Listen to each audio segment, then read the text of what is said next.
نہ کوئی غم کرو نہ خوف، خوشیاں مناؤ جنت کی جس کا تم سے وعدہ کیا گیا تھا۔ اللہ کی ربوبیت پر اطمینان جب انسان کو ہو جاتا، میرا رب اللہ ہے، ربی اللہ، انسان کے لیے نہ کوئی کھٹکا، نہ کوئی خطرہ، نہ کوئی خوف، نہ کوئی حزن۔ جو کچھ ہو رہا ہے کس کے اذن سے ہو رہا ہے؟ اللہ کے اذن سے۔ اللہ کے اذن کے بغیر پتہ تک نہیں ہلتا۔ یہ کوئی اندھا بہرا مادہ نہیں ہے جس سے مجھے کوئی خوف ہو۔ اندھا بھینسا چلا رہا ہو اس سے تو ڈرنے کا ہر انسان کو ڈرنا چاہیے، نہ معلوم کس کو ٹکر مار دے، لیکن نہیں، اس کائنات کو چلانے والا ایک سمیع و بصیر خدا ہے۔ وہ جو میرا دوست ہے، میرا ولی ہے، اللہ ولی الذین آمنوا یخرجہم من الظلمات الی النور، اللہ اہل ایمان کا ولی ہے، ساتھی ہے، پشت پناہ ہے، مددگار ہے، حمایتی ہے۔ بتائیے جسے یقین ہو جائے کہ اللہ میرا مددگار، اللہ میرا محافظ، اللہ میرا پشت پناہ، اللہ میرا حمایتی، اس کے لیے کوئی خوف ہوگا؟ اس سے کوئی ڈر ہوگا؟ میں مثال دیا کرتا ہوں ایک بہت سادہ، پنجاب کے دیہات کی۔ تو بڑا چودھری ہے اور کوئی غریب کسان ہے، اس غریب کسان کے جانوروں کو ہر وقت اندیشہ ہوگا چوری کا، کوئی میری بھینس کھول کر نہ لے جائے، کوئی میرا بیل کھول کر نہ لے جائے۔ لیکن جس کے بارے میں یہ سب کو معلوم ہو کہ وہ جو بڑا چودھری ہے وہ اس کا دوست ہے، اس کی بچیا کو کوئی خوف ہوگا؟ اس کی بھینس پر کوئی ہاتھ ڈالے گا؟ اسے کوئی اندیشہ ہوگا؟ نہیں۔ کیوں؟ کہ وہ بڑا چودھری، بڑا اس کا یہاں کا سردار، جاگیردار، سب کو معلوم ہے وہ میرا دوست ہے، کوئی میرے خلاف اقدام نہیں کر سکتا۔ اس دنیا میں یہ چھوٹی سی بات اگر آپ کے دلی اطمینان اور سکون کا باعث بن سکتی ہے تو ذرا تصور کیجئے۔ میں لفظ تصور استعمال کروں گا صرف اس لیے کہ اس کا ہم جس کو کہتے ہیں ادراک اور شعور کر نہیں سکتے، اگر کے ساتھ کر سکتے۔ اگر یقین ہو کہ اللہ میرا مددگار اور یقین ہو کہ اللہ ہر آن میرے ساتھ ہے، پھر کوئی خوف؟ کس کا خوف؟ کوئی شے اللہ سے بالا تر ہے؟ کوئی قوت اس سے زیادہ طاقتور ہے؟ کوئی اس کے ارادے کو بدلنے والا ہے؟ کوئی اس کی مشیت کے آڑے آنے والا ہے؟ یہی بات ہے جو حضور نے فرمائی، یہ ایمان کا حاصل ہے لب لباب، کہ دیکھو اچھی طرح اس بات کو ذہن نشین کر لو، اگر تمام انسان مل کر تمہیں کوئی نقصان پہنچانا چاہے نہیں پہنچا سکتے، مگر جو کچھ اللہ نے لکھ دیا ہو، اور تمام انسان مل کر تمہیں کوئی نفع پہنچانا چاہے نہیں پہنچا سکتے، مگر وہ شے جو اللہ نے طے کر دی۔ آپ پھر میں کہوں گا ذرا طاری کیجئے، اسے فرض کیجئے، اسے سوچئے، اگر اس حدیث پر ہمارا دل ٹھکا ہوا ہو تو کسی سے ڈر ہوگا؟ یہ مجھے نقصان نہ پہنچا دے، یہ میری رپورٹ خراب نہ کر دے، یہ میری انکریمنٹ نہ رکوا دے، یہ میرا یہ نہ بگاڑ دے، یہ میرے یہ نقصان نہ پہنچا دے، اس کا ڈر، اس کا ڈر، اس کا خوف، اس کی خوشامد، اس کے لیے جا کر طرح طرح سے اپنی عزت نفس کو ذلیل کروانا اس کے سامنے۔ یہ سب کچھ کیوں کرتا ہے انسان؟ جب سمجھتا ہے کہ اس کے ہاتھ میں میرا کوئی نفع ہے، اس کے ہاتھ میں میرے لیے کوئی ضرر ہے، یہ مجھے کوئی غضب پہنچا سکتا ہے، یہ مجھے کوئی نقصان پہنچا سکتا ہے، یہ میرا کوئی کام بنا سکتا ہے، یہ میری کوئی ضرورت پوری کر سکتا ہے، اسی کا نام شرک ہے۔ جہاں آپ نے یہ سمجھا کہ غیر اللہ کے اندر کوئی طاقت موجود ہے، وہی شرک ہے۔ بتوں سے تجھ کو امیدیں، خدا سے نو امیدی، مجھے بتا تو صحیح اور کافری کیا ہے؟ شرک تو یہ ہے۔ جس پر بھی تمہیں یہ خیال ہے، کلمہ ہے یہ کلمہ سوم، لا حول ولا قوت الا باللہ، ذرا اس پر دل کو کبھی اگر آپ تصور کریں، پھر فرض کریں، دل ٹھک جائے اس پر، کوئی طاقت نہیں۔ یہی بات تھی جو شیخ عبد القادر جیلانی رحمۃ اللہ علیہ نے اپنی وصیت میں اپنے بچے سے کہی۔ 11ویں دینے والے ہیں، لیکن حضرت شیخ عبد القادر جیلانی کی وصیت اور تعلیمات کو کتنے لوگ ہیں تم جانتے ہو؟ یہ جن مقامات تک پہنچے ہیں وہ کس چیز کی بدولت پہنچے؟ انہوں نے جو پیغام دیا وہ کیا تھا؟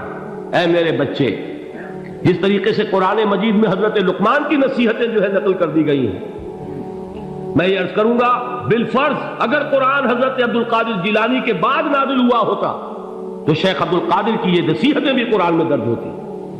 اتنی اونچی نصیحتیں ہیں۔ اے میرے بچے، اس حقیقت کو ذہن نشین کر لے، لا فاعل فی الحقیقت ولا مؤثر الا اللہ۔ اس کائنات میں نہ کوئی فاعل حقیقی ہے نہ مؤثر حقیقی ہے سوائے اللہ۔ کسی شے میں کوئی تاثیر نہیں اگر اللہ نہ چاہے۔ آگ جلا نہیں سکتی اگر اللہ نہ چاہے، پانی ڈبو نہیں سکتا اگر اللہ نہ چاہے، زہر ہلاک نہیں کر سکتا اگر اللہ نہ چاہے، کوئی چیز فائدہ نہیں پہنچا سکتی اگر اللہ نہ چاہے۔ تو در در پہ کیوں سر جھکاتے ہو؟ در در پر کیوں جبیں سائی کرتے ہو؟ سب کے سامنے کیوں ہاتھ پھیلاتے ہو؟ ایک اللہ سے مانگو، ایک اللہ کے سامنے زمین پر اپنی جبین رکھو۔ لا فاعل فی الحقیقت ولا مؤثر الا اللہ۔ نظر آتا ہے ہمیں کہ پانی پیاس بجھا دیتا ہے، پیاس بجھانے کی صلاحیت پانی میں نہیں ہے، اللہ کے اذن سے۔ کھانا بھوک مٹا دیتا ہے، بھوک مٹانے کی صلاحیت کھانے میں نہیں ہے، اذن رب میں۔ دیکھیے یہی یقین تھا حضرت موسیٰ علیہ السلام کا واقعہ یاد کیجئے۔ سامنے سمندر آ گیا ہے، قوم دیکھتی ہے پیچھے کہ گرد و غبار کا طوفان۔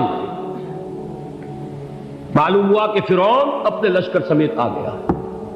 لشکر جب چلتا تھا تیز رفتاری کے ساتھ تو گرد و غبار کا جو طوفان اٹھتا تھا اس کا تصور کیجیے، اور لمحہ بلمحہ وہ قریب آ رہا ہے۔ پوری قوم نے کیا کہا؟ اے موسیٰ انا لمدرکون، اے موسیٰ ہم کو پکڑے گئے۔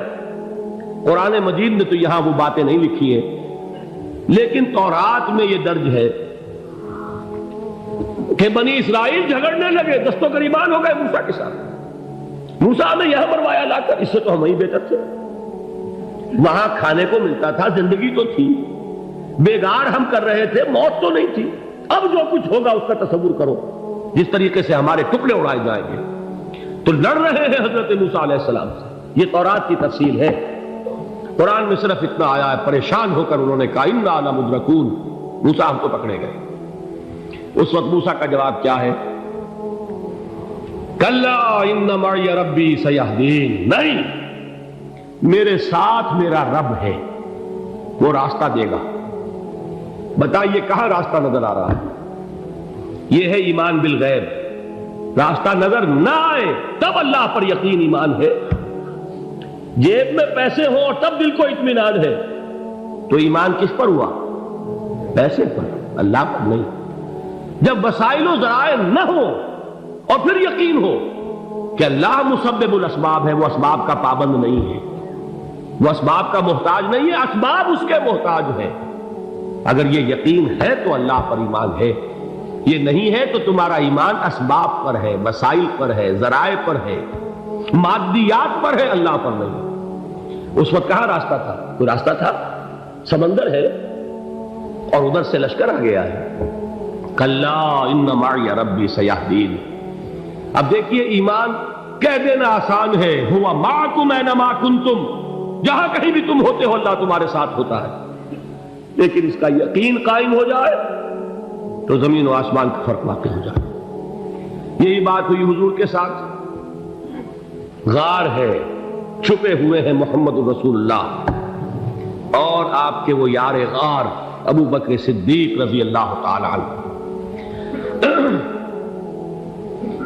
اقبال نے حضرت ابو بکر کی شان میں چند اشعار کہے صرف، لیکن واقعہ یہ ہے کہ بھاری بھاری نظموں پر اور قصیدوں پر بھاری ہے، طویل ترین نظمیں اور قصیدے ہوں ان پر بھاری ہے۔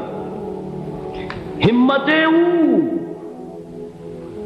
ابو بکر کی ہمت جو ہے، کشت ملت را چوں ابر، جیسے بارش سے کھیتی اپجتی ہے، ابو بکر کی ہمت اور عزیمت اس امت کو اسی طرح سینچنے والی ہے۔ ثانیے اسلام و غار و بدر و قبر، وہ دوسرے تھے اسلام میں، دوسرے پہلے کون تھے؟ انا اول المومنین، حضور فرماتے سب سے پہلا ایمان لانے والا میں، دوسرے ابو بکر۔ ویسے ہمارے ہاں یہ چلتا ہے اختلاف، حضرت علی پہلے ہیں کہ حضرت ابو بکر پہلے ہیں، لیکن اس میں بڑی خوبصورت تطبیق قائم کی ہے علماء نے، اور بہت صحیح ہے۔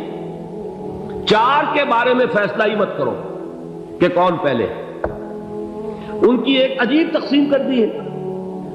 آزاد مردوں میں، بالغ مردوں میں سب سے پہلے ابو بکر، بچوں میں سب سے پہلے علی، خواتین میں سب سے پہلے خدیجہ، اور غلاموں میں سب سے پہلے زید بن حارثہ۔ بڑی پیاری تقسیم ہے، یہ چاروں ہی پہلے ہیں، ہر ایک کے لیے اولیت ہے۔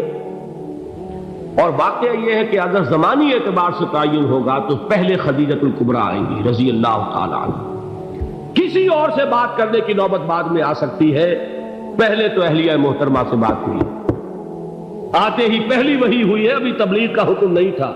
کس کو بتایا واقعہ؟ ابھی اپنی نبوت کی تبلیغ کا تو حکم ہی نہیں آیا، واقعہ کس کا ہے؟ وہ خدیجہ کا ہے۔ جب کہا ہے کہ خشیت علی نفسی، مجھے اپنی جان کا اندیشہ ہے، تو کیا جواب دیا خدیجہ نے رضی اللہ تعالی عنہا؟ وہ صدیقۃ الکبریٰ ہے، صدیقات جو ہے خواتین ان میں چوٹی پر خدیجۃ الکبریٰ ہے رضی اللہ تعالی عنہا، اور صدیق جو مرد ہیں ان میں صدیق اکبر ہے ابو بکر صدیق رضی اللہ تعالی عنہ، لیکن صدیقات میں چوٹی پر۔ جب حضور نے فرمایا خشیت علی نفسی، کیا فرمایا، کیا عرض کیا، کیسے تسلی دی؟ نہیں نہیں، اللہ آپ کو ضائع نہیں کرے گا، آپ غریبوں کے ہمدرد ہیں، آپ مساکین کے تکالیف رفع کرنے والے ہیں، آپ بیواؤں کی سرپرستی کرتے ہیں، آپ مسافروں کی خدمت کرتے ہیں، اللہ آپ کو ضائع نہیں کرے گا۔ یہ یقین ہے اس خاتون کے اندر۔ خیر وہ ایک علیحدہ بات ہو جائے گی۔ میرے دل پر حضرت خدیجہ رضی اللہ تعالیٰ عنہ کی شخصیت کا بڑا گہرا نقش ہے، جو وہ کوئی اور ہی وقت اور موقع ہوا تو بیان ہوگا۔ بہرحال اقبال نے ایک مصرے میں جو چار اولیتیں جمع کر دی ہیں، ہمتیں او کشت امت را چو ابر، ثانی اسلام و غار و بدر و قبر۔ اسلام میں حضور کے بعد پہلے کون؟ ابو بکر۔ غار میں حضور کے ساتھ کون؟ ابو بکر۔ بدر کی رات اللہ کا رسول سر سجود، وہ جھاڑ، وہ گھاس پھوس کی جو جھوپڑی بنائی گئی تھی، اور وہاں تلوار ننگی لے کر پہرا دینے والا کون؟ ابو